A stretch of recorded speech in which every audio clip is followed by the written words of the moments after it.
va aborder comment monter la clarinette et dans quel sens. Donc moi, ce que je vous conseille, c'est de vous mettre au-dessus d'une surface qui ne craint pas, comme un lit, un canapé, un tapis bien rembourré. Comme ça, dans les premiers temps, si un élément échappe des mains, c'est pas très grave, ça va pas venir s'écraser contre un carrelage ou un parquet et éventuellement s'abîmer, se tordre, se casser. Donc on va essayer de se mettre au-dessus d'un terrain qui va plutôt amortir les chutes éventuelles. Donc on va commencer par monter le bas de la clarinette. Donc moi sur ma clarinette, dans ma boîte, la partie du pavillon et du corps du bas, elles sont déjà emboîtées. Mais sur vos clarinettes, la plupart du temps dans vos boîtes, le pavillon et le corps du bas, ils sont séparés. Donc on va commencer par les assembler, d'accord? Donc le pavillon dans une main et puis le corps du bas dans l'autre. Vous pouvez mettre votre main à cet endroit-là, là où on mettra la main ensuite pour jouer. Et puis on va venir faire des petits mouvements de rotation tout en rapprochant ses mains, d'accord? L'idée c'est de à la fois faire des petits mouvements de rotation et à la fois d'exercer une force pour qu'on essaye de rassembler les mains l'une contre l'autre, d'accord? Donc je recommence, je vous montre comment monter l'instrument. Voilà, donc sans appuyer très fort ici, sans appuyer outre mesure, normalement ça doit bien s'emboîter. Si ça ne s'emboîte pas bien, je vous renvoie à la vidéo qui explique comment mettre de la graisse, parce que à mon avis, peut-être que votre clarinette elle a besoin d'avoir un petit peu de graisse pour mieux coulisser. Donc ensuite, on va passer à l'étape délicate de l'emboîtement du corps du haut et du corps du bas. Donc je vous la montre une fois de loin et puis ensuite je vous fais un petit zoom pour que vous voyez mieux. Donc de loin, je prends le corps du haut, j'appuie sur les clés qui sont ici, c'est très important. Je viens aligner la clé du haut et la clé du bas comme un pont-levis qui va venir s'emboîter de l'autre côté. Je fais des petits mouvements de rotation tout pareil en rapprochant mes mains et là ma clarinette est bien montée. Donc maintenant on fait un petit point sur le montage du corps du haut avec le corps du bas. C'est l'élément un petit peu délicat du montage de la clarinette. Donc ce qu'il faut savoir, c'est que le corps du haut, il a une petite clé comme ça, qui ressemble un petit peu à un pont, qui va venir s'emboîter sur sa copine la clé de l'autre côté, qui va venir récupérer ce pont. Alors, donc là on voit qu'il y a deux clés qui sont un petit peu plus hautes que celles d'à côté. Donc là je suis sur le corps du haut. Et on va venir appuyer sur ces clés et ça va soulever la clé.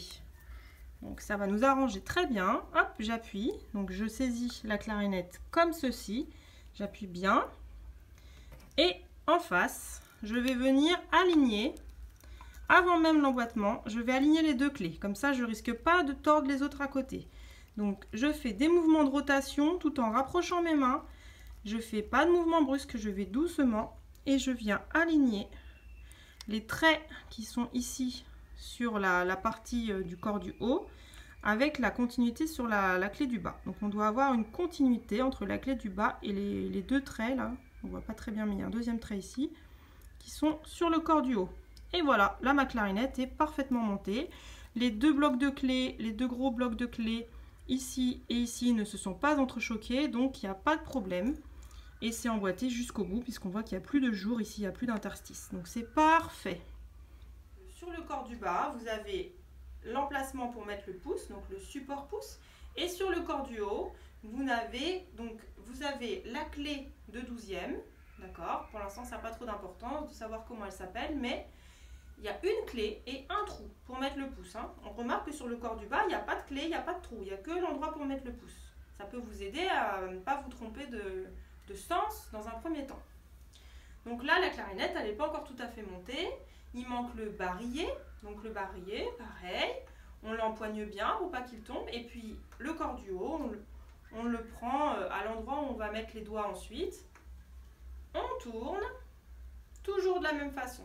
On va éviter, même on va pas faire, on va pas venir emboîter et appuyer fort comme ça. D'accord? Là ça va abîmer les lièges tenons. On va plutôt préférer faire des petits mouvements de rotation, ça va se faire en douceur et ça va faire durer plus longtemps l'instrument, les lièges, etc. D'accord? Vous aurez moins de problèmes comme ça. Et puis bah, pour finir, évidemment, il nous manque le bec. Donc le bec, que j'ai rangé individuellement dans sa petite pochette, je viens le prendre.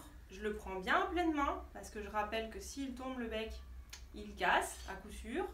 Et ça coûte très cher, donc on va vraiment essayer d'y faire attention. Et donc là, pareil, je vais le monter en dernier. Vous remarquez que j'ai tout monté la clarinette et que j'attends la fin pour mettre le bec. Je vous conseille vraiment de faire pareil. Ne le mettez pas en premier, parce qu'après, dans la manipulation des morceaux, si le bec tape contre quelque chose, le bec va casser. Alors que si vous le mettez en dernier, il y a moins de risques. D'accord, il aurait été sorti moins longtemps, il aurait été moins manipulé, donc il y a beaucoup moins de risques qu'il lui arrive malheur. Et donc maintenant le bec, hop, je viens le mettre à la fin. Je vais vous faire ensuite un petit zoom pour bien apprendre à mettre le bec dans la position la plus parfaite possible. Donc là je vous montre de loin, une fois que le bec est mis, je sors une hanche de son protège plastique, je la mouille. Je prends pendant ce temps-là ma ligature. Je me mets bien face à mon bec, d'accord? Donc on a le support pouce, le petit trou et la clé qui sont seuls sur cette partie-là face à nous, d'accord? Le bec, on vient mettre l'anche. Après, on met la ligature. On vient visser la ligature. Et une fois que tout ça, c'est fini, on peut jouer.